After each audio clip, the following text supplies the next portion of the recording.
Namaste. Myself Dr. Tanvi, consultant in ENT and head neck oncosurgery in Apollo Hospital, Rourkela.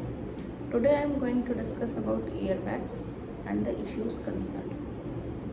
Earwax is actually found in outer part of ear canal.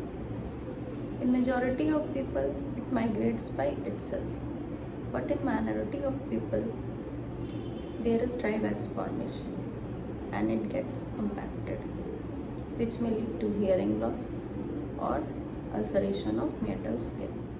One should not use hairpin, earbud or even little finger to clear the wax because it may lead to impaction of wax in the inner part of ear canal, that is bony part, and may cause perforation of tympanic membrane.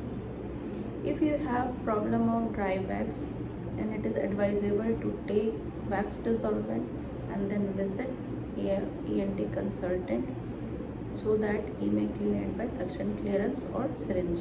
It is very important to take care of your ear and hence hearing for the rest of your life. Please include this as a part of your annual health checkup.